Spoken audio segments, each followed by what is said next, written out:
احترام، میرے محترم بزرگوں، دوستوں اور عزیز ساتھیوں، اور سننے والی میری محترم ماؤں بہنوں، گزشتہ جمعہ علم کی اہمیت اور علم کی فضیلت پر بات ہوئی۔ آج بھی کوشش کرتا ہوں کہ اسی بات کو آگے بڑھایا جائے۔ رب العزت سے دعا ہے کہ مجھے اور آپ کو علم دین کا ذوق عطا فرمائے اور علم وحی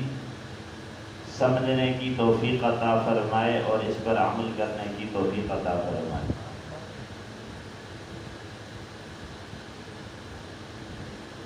اللہ رب العزت نے اور پھر پیغمبر انقلاب صلی اللہ علیہ وسلم نے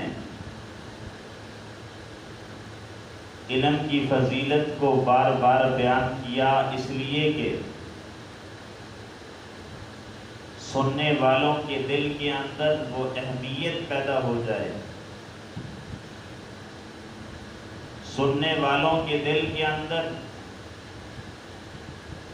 قرآن و حدیث کے علم کی اہمیت پیدا ہو جائے، سننے والا وہ اس علم کے حصول کے لیے پھر سفر بھی کرنا پڑے تو سفر بھی کر سکے، وہ اپنی زندگی کو وقف کرنا چاہے تو وقف کرنا اس کے لیے آسان ہو۔ یہ علم کی فضیلت قرآن و حدیث میں بار بار اسی لیے بیان ہوئی کہ تاکہ امتی جو صحیح معنی میں امتی ہے وہ ہر چیز کو بعد میں اس علم کو پہلے رکھے۔ اگر وہ دنیا میں کامیاب ہونا چاہتا ہے، آخرت میں کامیاب ہونا چاہتا ہے، تو وہ اس علم کی ضرورت اور اہمیت کو سمجھے گا، اس کی فضیلت کو سمجھتے ہوئے اس کے حصول کے لیے وہ اپنے آپ کو، اپنے مال کو، اپنے بچوں کو اس کام پر لگائے گا کہ وہ علم پہلے حاصل کریں، دنیا بعد میں۔ لیکن جب ہم معاشرے میں دیکھتے ہیں، جب ہم دائیں بائیں دیکھتے ہیں کہ اس علم کی اہمیت اور ضرورت لوگ محسوس نہیں کر رہے، تو پھر ہمیں یہ خیال آتا ہے کہ شاید اس علم کی ضرورت اور اہمیت حضور اور آپ کے صحابہ کے دل میں اس لیے تھی کہ آپ کے مقابلے میں اس علم کا مخالف سب سے بڑا اس وقت کا رئیس اور بادشاہ وہ اس علم کی مخالفت کرتا تھا، جس کو ابو جہل کہتے ہیں۔ ہاں علم کی ضرورت اور اہمیت کا پتہ اسی وقت چلتا ہے جب مقابلے کے اندر کفار اور منافقین موجود ہوں۔ علم کی ضرورت اور اہمیت کا اندازہ تبھی لگایا جا سکتا ہے جب مقابلے کے اندر عبداللہ بن ابی ہو، جب مقابلے کے اندر ابو جہل ہو، جب مقابلے کے اندر عتبہ اور شیبہ ہو، اور جب مقابلے کے اندر وہ کفار ہوں جو نہ صرف علم سے منع کر رہے بلکہ علم والوں کو طعن و تشنیع کا نشانہ بنا رہے، نہ صرف اس علم دین سے منع کر رہے بلکہ اس علم دین کو حاصل کرنے والوں کو حقارت کی نگاہ سے دیکھا جاتا تھا، نہ صرف اس علم دین سے نفرت کرتے تھے بلکہ اس علم کو حاصل کرنے والے صحابہ سے بھی نفرت کرتے تھے، اور یہ کہتے تھے کہ یہ یہاں پر بیٹھے ہیں، چٹائیوں پر بیٹھے ہیں، یہ کیا کریں گے، یہ کھائیں گے کہاں سے، اور یہ کیسے دنیا کا مقابلہ کریں گے۔ اس وجہ سے اس علم کی اہمیت تھی، اس وجہ سے علم کی ضرورت وہ صحابہ محسوس کرتے تھے، اس لیے کہ مقابلے کے اندر عتبہ تھا، مقابلے کے اندر شیبہ تھا، مقابلے کے اندر ابو جہل تھا، مقابلے کے اندر ابو لہب تھا، اور مقابلہ اتنا سخت تھا کہ ایک طرف علم دین کو حاصل کرنے والے صحابہ کرام صفہ کی چبوترے کے اندر موجود ہیں، اور دوسری طرف رئیس سردار مال و دولت والے موجود ہیں۔ اب وہ جہاں بیٹھتے ہیں، جہاں گفتگو ہوتی ہے صحابہ کے خلاف ہوتی ہے، اس علم والے کے خلاف ہوتی ہے اور ابو ہریرہ کے خلاف ہوتی ہے، اس لیے کہ وہ سمجھتے تھے کہ اگر یہ علم حاصل کرتے چلے گئے ہماری حکومت ختم ہو سکتی ہے، سلطنت ختم ہو سکتی ہے، تو کیوں نہ ہو ہم اس نبی کے بھی دشمن بن جائیں، اس نبی کے صحابہ کے بھی دشمن بن جائیں، ان کے پاس بیٹھنے والوں کے بھی دشمن بن جائیں، نہ یہ علم سیکھیں، نہ یہ دین سیکھیں، نہ یہ کلمہ پڑھیں، نہ یہ صحابہ پیغمبر کا ساتھ دیں، یہ جماعت ٹوٹتی چلے جائے، اور جب یہ جماعت ٹوٹتی چلی جائے گی ملک کے اندر دین نہیں پھیلے گا، اور جب دین نہیں پھیلے گا تو کفار کامیاب ہو جائیں گے۔ بات سمجھ آ رہی ہے؟ تو اس وقت صحابہ کرام ضرورت محسوس کر رہے تھے، صحابہ کرام سمجھتے تھے کہ یہ علم دین بہت قیمتی چیز ہے، وہ اپنی جان مال سب کچھ خرچ کرنے کے لیے تیار تھے، لیکن دین کو چھوڑنے کے لیے تیار، بولو بھائی، دین کو چھوڑنے کے لیے تیار۔ اور میں آخر میں آپ سے سوال کروں گا، اگر آپ توجہ سے نہیں بیٹھیں گے تو آپ کو کچھ بھی پتہ نہیں ہوگا، میری بات توجہ سے سنیں۔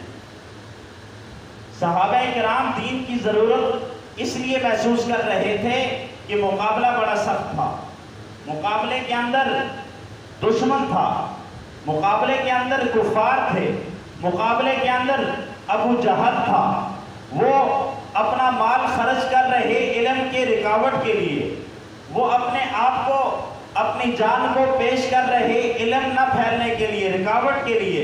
اور ادھر پیغمبر علیہ السلام اور آپ کے صحابہ اپنے آپ کو اس علم وحی کے لیے وقف کر رہے، دن کو بھی اس علم کے ساتھ، رات کو بھی اس علم کے ساتھ، دن کو بھی اس علم کا پھیلانا، رات کو بھی اس علم کا یاد کرنا، گویا کہ اوڑھنا بچھونا صرف علم وحی تھا کہ حضور کی کوئی بات ضائع نہ ہو جائے، اللہ کا کلام جو پیغمبر پر اترا ہے وہ ضائع نہ ہو جائے۔ صحابہ کرام کے پاس کاغذ نہیں ہے، لکھنے کی کوئی چیز نہیں ہے، صحابہ کرام عام قلموں اور عام پنسلوں کے ساتھ لکھتے ہیں، کہاں پر؟ ہڈیوں پر، کہاں پر؟ پتوں پر، کہاں پر؟ ایسی چیزوں پر جو ناپید تھی، لکھنے کے لیے کوئی چیز نہیں ہے، صحابہ کرام لکھ بھی رہے ہیں، یاد بھی کر رہے ہیں، تکرار بھی کر رہے ہیں، ایک دوسرے کو سنا بھی رہے ہیں، اس لیے کہ یہ علم محفوظ ہو جائے، بچ جائے، لگے ہوئے ہیں۔ اڑنا بچھونا کیا ہے؟ علم ہے۔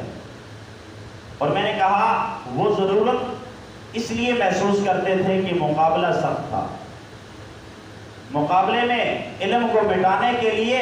وہ لوگ بہت زیادہ آگے بڑھ چکے تھے،